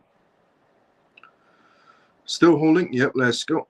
Thank you, Miles, for addressing my questions. Always good to have confirmation and always open to learning more about crypto. You are a blessing to not only CMF crypto industry / retail investors globally. Happy Pisces, thank you so much for the kind words. Honestly, thank you so much for the kind words. Genuinely. However, I still feel that a massive crash is around the corner because the big financial institutions would have to accumulate for their ETFs at a discount. They are incoming whales. Okay, regarding the whales situation, or regarding the ETF situation, institutions, they have a lot of money. They don't need major crashes to buy discounts. They have a lot of money, major amounts of money. The SEC is still stalling the lawsuit because they are allowing associates to accumulate and incorporate more legal clarity, which is also true as well, what Thompson said, facts. Or everybody in the CMF can leave a review. All that, what JP has just said, Woodhouse, everybody in the CMF can leave you a review. And then it's like real / fake review. We can do that for you if you want, Woodhouse. There is a lot of glitches on XRP's prices on different exchanges worldwide, which is also true as well. Hey Miles, how are you doing? Are you going to take profit if XRP reaches $5? No. Even though I know it's going to come back down, because I said to everybody it's going to come back down, because people have been on for 6 years and people are going to be selling, obviously. But no. Daniel, if you want to, why not? Taking profits is never a bad idea. Taking profits is never a bad idea. But also keep into consideration, when you take profits, you have to pay taxes. If you borrow against it, you don't pay tax. So what I'm going to be doing is what I'm always going to be doing is borrowing against my assets, my crypto assets, because you don't pay tax on debt. But if you sell, consider taxes later on as well. Give us the site, Woodhouse. That would be good. Let's go Woodhouse, and let's go JP for recommending it. But Daniel, good to see you as well. Do you the cyber attacks was an inside job? Do I think the cyber attacks was an inside job? Yes. The outage situation that is happening, the blackout situation of Microsoft that's happening from CrowdStrike and so on.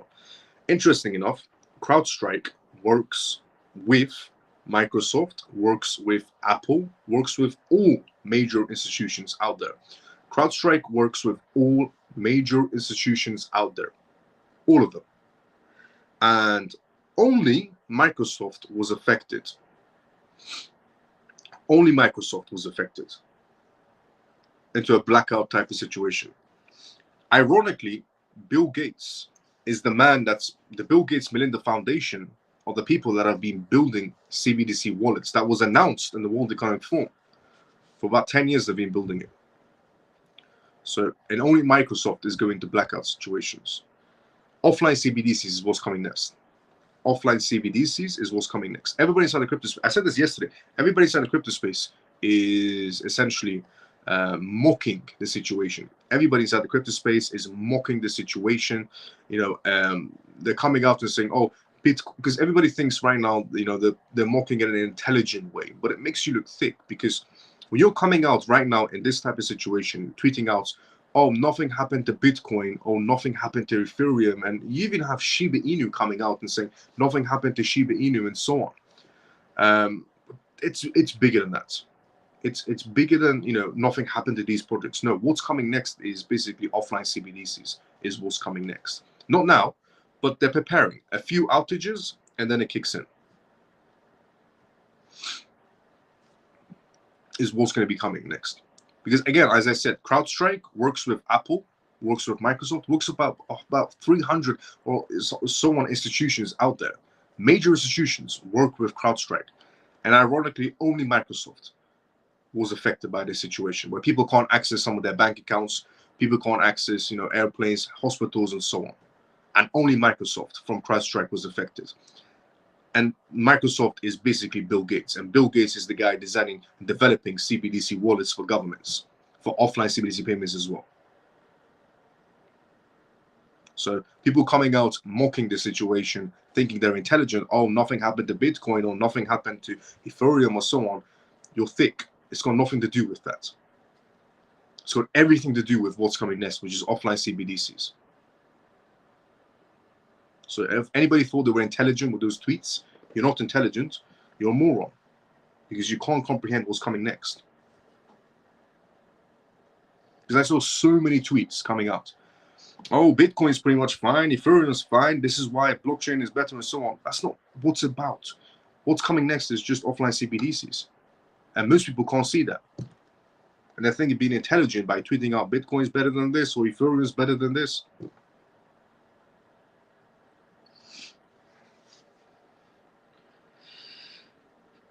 Isn't the guy? Oh, yes, but when you're still trying to accumulate, it's probably not a bad idea to be able to get some more, which is true as well.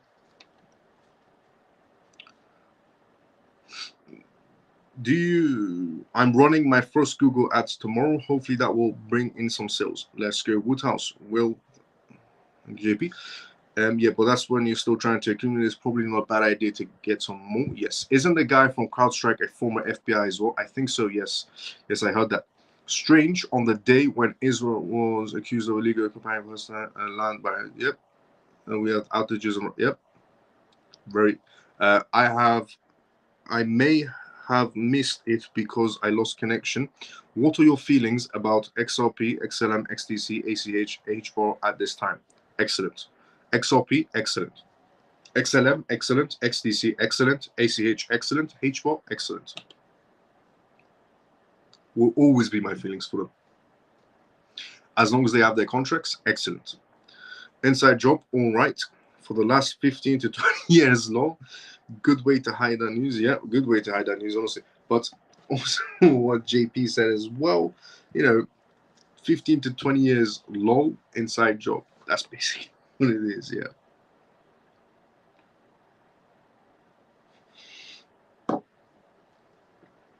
This entire world is like an inside job. Honestly. Everything is a setup. Now, if we have come to the endings of this live show as well. All good things must come to an end, but you can tune in tomorrow. So, if you enjoyed this live show, drop a follow, drop a like, and tune into it every single night. This is the CMF live show where we talk about recent news that's happening around the world every single night on X Live and YouTube Live, depending on where you're watching from. And we do live Q&As as well. We talk about recent news in cryptocurrencies, CBDCs, AI, regulations, politics, things that all need to play a role in going into a digital world. So if you enjoyed this live show, you're watching it for the first time ever, drop a follow, drop a like, and tune into it every single night and get involved in the comment section as well. And we also have a Telegram group as well, which is completely free. Anybody's more than welcome to join it. Amazing people from all around the world inside of it, all inside the comment section. Very respectful people towards each other, and completely free. So join the Telegram group as well. The link is in my YouTube channel and my X channel, depending on where you're watching from. Share this post I just did. Let's go. Freedom forever. Good night, Miles and CMF. Freedom forever. See you tomorrow sometimes usual as well. I'm investing in Miles. Scott, let's go. Thank you so much for that, brother. Night all. Woodhouse, see you tomorrow sometimes usual. Good night, Miles and CMF. Nice live. Let's go, Carol. See you tomorrow sometimes usual. OG has investment rights. Definitely. Let's go, Scott. IT outages was like Ebola and mad cow disease before the real COVID-19 lockdown. This was just a tester before the offline CBDC. Exactly. Thank you for the news. Good night, Miles, and all the CMF. Great live. Let's go, JP. Good night, Miles. You are truly amazing. Thank you, Mike. Thanks so much for the kind words, brother. Let's go. Thanks, Miles. Woodhouse, let's go. And what Funky Brother has just said is facts. Absolute facts as well. And what we talked about on tonight's live show, just the gist of it, if anybody tuned in late, we talked about essentially the Boston-based major, essentially traditional finance company, State Street Corp, is coming inside of cryptocurrencies. They're going to be expanding quite a bit. We talked about the spot Bitcoin ETF market space hitting $17 billion in just 6 months, which is amazing to see. We talked about essentially JP Morgan's perspective, the analyst Nicholas from JP Morgan. He gave his perspectives on the market space. We talked about BlackRock, Fidelity, ARK Invest, Van Eck increasing their own crypto holdings and crypto investments. Information that came out from ARK Invest Intelligence. We talked about Hong Kong bank ZA coming out and expanding, and they are also a Ripple partner as well. They want to become a leading financial hub in Hong Kong, ZA Bank. We talked about Hester Pierce maybe replacing Gary Gensler as the next chairman of the SEC, recommended by the government. We talked about the New York financial regulators hiring 2 people, one a CEO of a crypto company to move forward, essentially to bring innovation to New York from the financial regulator side. And we talked about Kenneth as well, coming in as a financial regulator for New York. That was essentially a member of Dubai's financial regulations that brought so much innovation in terms of blockchain space in Dubai, is now coming to New York. We talked about Bitwise's CEO disclosing huge, essentially, information that major banks inside the United States are moving towards cryptocurrencies. Information that came out from Bitwise's CEO. We talked about XRP surpassing Bitcoin in trading volumes across South Korean exchanges. That is all the news that we talked about tonight's live show, and we did some Q&As as well, which was absolutely amazing. So, before we go, let's go to the comment section first. We were here. Good night, Miles. Money. Let's go. See you tomorrow sometime as usual. Ginos, Good night, all. See you tomorrow, sometime as usual. Thanks, Miles. Good night. Day 2, all. CMF. Let's go, Shelly. See you tomorrow, sometime as usual. Good night, Miles and CMF. Thanks for the information and your wisdom. It's much appreciated. Let's go, Jason. See you tomorrow, sometime as usual. Good night, Miles. You are a legend. Let's go, Funky Brother. Funky Brother. See you tomorrow, sometime as usual. Good night, Miles and family. Great live. Have a good one. Let's go, Ian. See you tomorrow, sometime as usual. Thanks, Miles. Stormy. See you tomorrow, sometime as usual. I will send you a DM about XDC, XLM, ACH, H4, XRP. I lost connection. I wanted your thoughts on these cryptos at that time. They're all excellent projects, Scott, to be fairly honest. Thank you, Miles. Thank you, Miles, and take good care all. See you tomorrow, Kim. See you tomorrow, sometime as usual. I'm going to walk over to State Street in the morning and buy them all a donut for the great news, lol. Let's go, JP. You never sell anything, never ask for anything in return for your free education. God bless you, Miles. Thank you so much, Frankie Butter, for the kind words. Thanks for your support, Miles, and good night all. Bull XRP, see you tomorrow, sometime as usual. Good night all. Denise, see you tomorrow, sometime as usual. XDC is down a bit, but now or wait a few days. If it's down a bit, then go for it. Let me see what is priced at now. XDC. XDC is sitting at, let's see.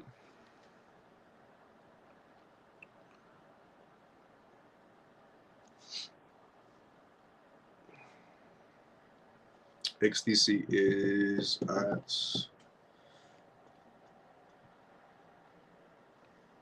there we go.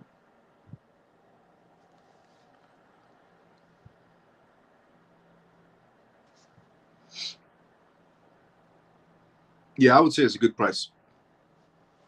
If I was going to go for XDC, I would go for it. Thompson, thank you for that. Yeah, I would say it's a good price to jump in, definitely. Thanks for another brilliant live stream. Let's go, Thompson. Shelly, I would say it's a good price for jumping in, definitely. Take care, everyone. Thompson, let's go. See you tomorrow, sometime as usual. Good night, Miles and CMF, the best family on social media. No DMs since you shared your thoughts. Let's go, Scott. Woodhouse, see you tomorrow, sometime as usual, brother. And Thompson, thanks so much for the price. Thanks, Miles. Don't forget, Lena. Yes, Lena, I'm going to be replying back to your message as well. Lena, I haven't forgotten. Shelly, thank you for the reminder as well. Woodhouse, let's go. Woodhouse, Miles, sorry too. Happy Pisces. See you tomorrow, sometime as usual as well. I will see everybody tomorrow, sometime as usual. Lena, you're the first person I'm replying back to as well for this live show. I will see everybody tomorrow, same time as usual. Everybody have a great day or a good night, depending on where you're around the world. CMF, see you tomorrow, same time as usual. Everybody have a great day or a good night, depending on where you're around the world. See you tomorrow, same time as usual.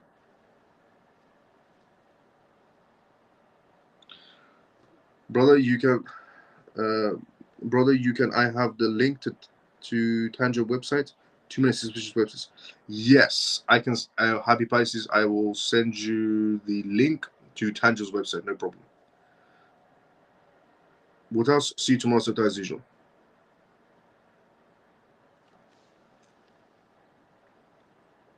I'll see everybody tomorrow, same time as usual. Everybody have a great day or a good night, depending on where you are around the world. CMF, see you tomorrow, same time as usual.